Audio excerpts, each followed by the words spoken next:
Welcome to this week's Resilience by Default Deep Dive podcast. Today, we're unpacking something absolutely critical for financial leadership and, honestly, for modern business survival.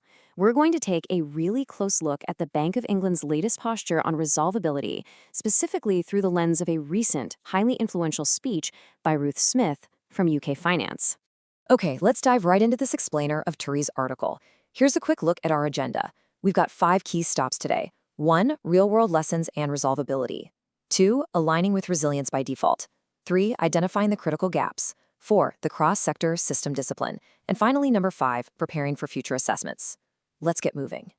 Starting off with Section 1, Real-World Lessons and Resolvability.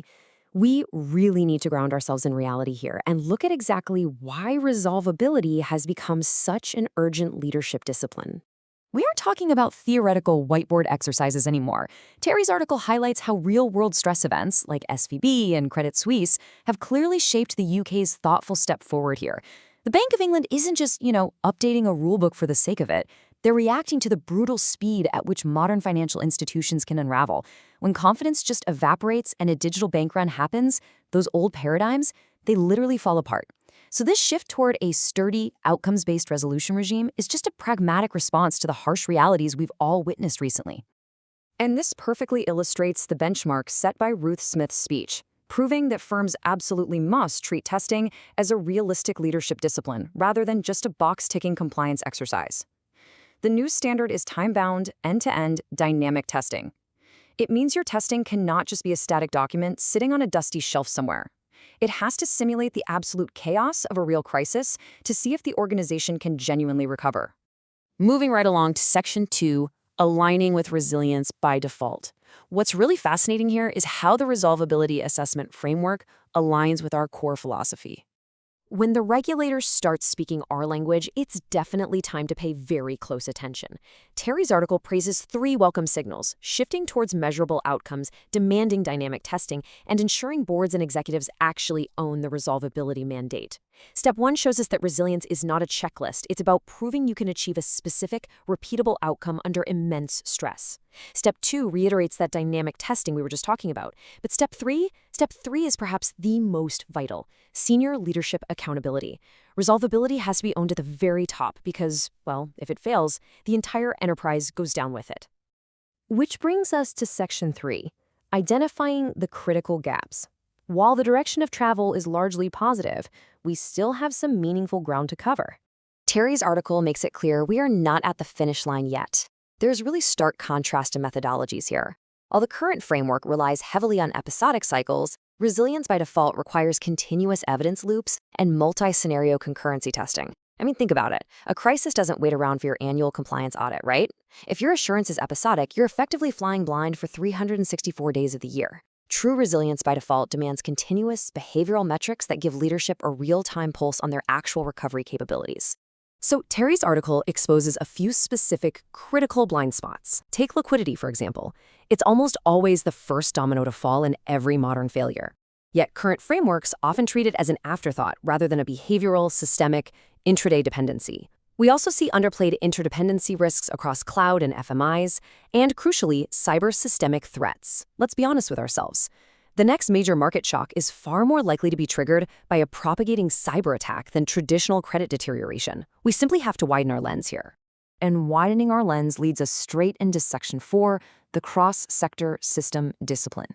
Because the era of the isolated financial institution is completely over. Terry's article makes it crystal clear that resilience is a cross-sector phenomenon, forming a single, highly interdependent web across payments, cloud providers, and telecommunications. Think about it. If a major cloud provider goes down or a vital telecommunications network completely fails, your bank's internal controls mean very little. Your ability to resolve a crisis is entirely intertwined with data providers and financial market infrastructures. We are looking at a singular, deeply connected ecosystem. This brings up a really vital question for every board member tuning into this explainer. Are we still clinging to an outdated banking discipline, or are we truly embracing a system discipline? If you're only looking inward, at your own balance sheet and internal servers, you're completely missing the bigger picture. True resilience by default acknowledges that your firm is just one node in a massive systemic network. Finally, Let's look at Section 5, Preparing for Future Assessments. We know the gaps, we know the mindset, so what's the timeline? As the Bank of England prepares for the 2027 and then the 2029 to 2030 assessments, this timeline directly challenges the industry to embed liquidity realism right into the heart of resolvability. By 2026, the current framework will be under review, leading straight into the critical 2027 assessment milestone. Honestly, if you wait until 2026 to start embedding behavioral assurance, cross-sector continuity, and those continuous evidence loops we talked about, you're going to be entirely too late. The time to architect all of this is right now. Now, the good news is you don't have to invent this methodology from scratch. Terry's article points out that resources like operational resilience, the confidence gap, perfectly position the industry with the practical tools required to close these gaps.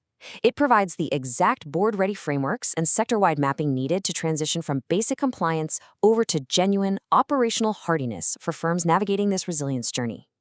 While the current trajectory is definitely progress worth recognizing, Terry's article concludes with a bold provocation for the future.